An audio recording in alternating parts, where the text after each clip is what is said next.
Огромна благодарност от името на iCard, от името на целия екип за това, че ни уважихте в това лятно парти, в това прохладно време, за това, че сме заедно тази вечер. Няма да ви отнемаме повече от 5-6 минути в тази официална част на първото парти на iCard.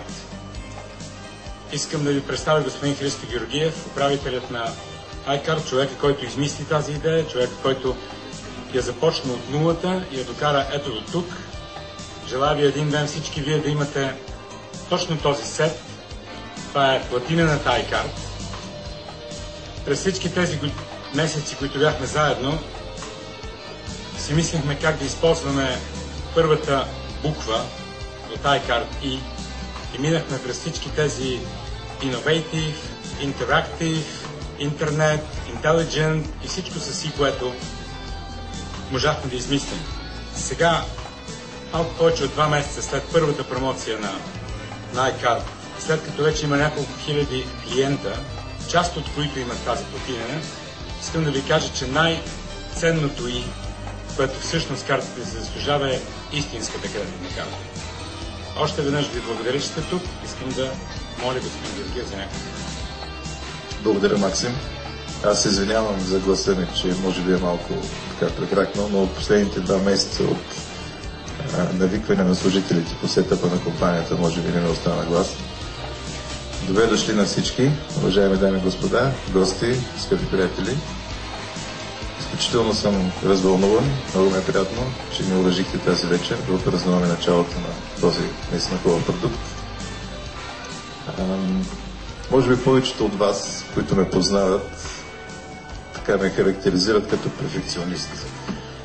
И аз като човек, който не иска да ги разочарова, ползвайки продукти като кредитни карти и изпитвайки неудобството, което някои от тях предлагат, решихме с моите колеги да предложим една идея, да направим един продукт, който според нашите виждания да елиминира една голяма част от тези недостатъци.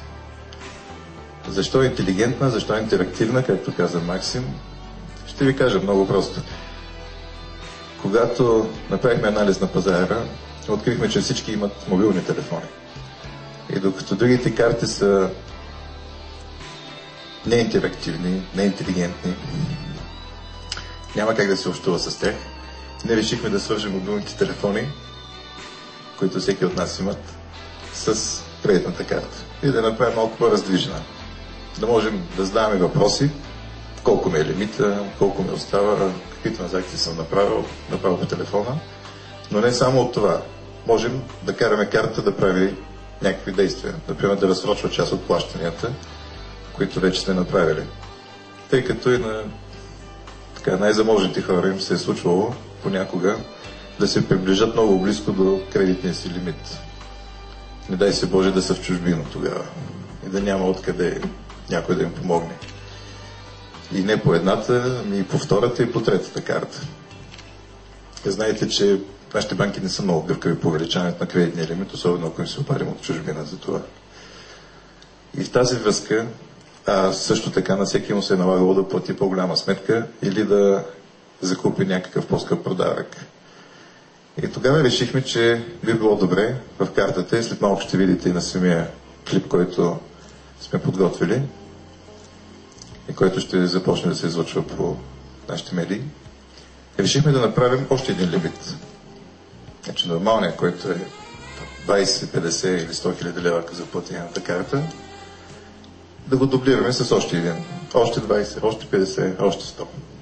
По този начин, когато се приближим, дори да не се приближим до първия лимит, можем с един СМС определени покупки да ги прехвърлим по втория, по този начин да се освободим от първия и да ги разсрочим за 10, 12, 15 до 36 месеца.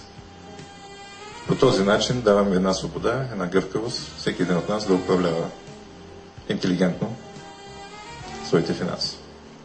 Стига толкова с презентацията. Мисля, че програмата от тук нататък Максим ще сподели. Тя е много кратка. Благодаря ти, Христо. Нека всички вие сте видяли първия етап на рекламната кампания на iCard. идеята на компанията беше наистина да промотира един съвсем нов бранд, тъй като всички ние познаваме Visa, Masters, Diners, Amex и всичките останали, обаче iCard е наистина нов продукт. Сега ще бъдете първите, които ще видите клипа за втората част от нашата рекламна кампания, която ще започне съвсем скоро.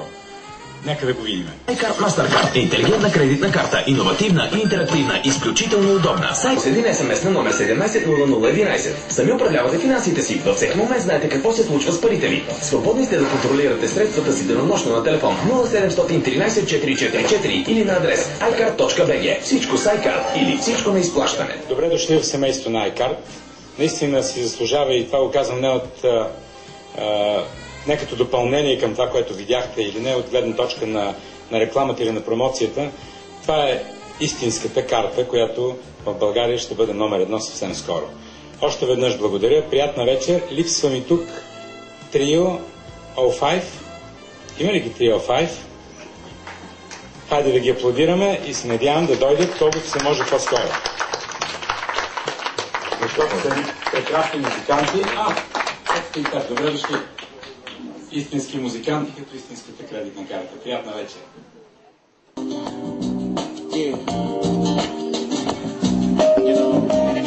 Smile, everybody's looking.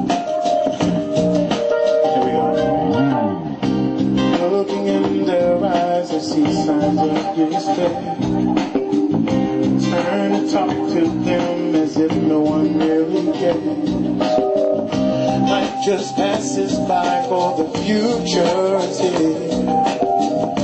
Help is coming, the message that it is. Be a one, seeking right now, reasoning. Be a 100, bring it down, bring it down.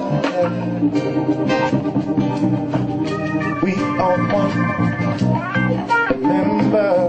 Yeah, we are one, yeah. In the streets you see the children are there. Can't you stop a minute to show them that you really care? All they need is a little of your time. Imagine if that was you out there, 'cause you and I have to do for you and I.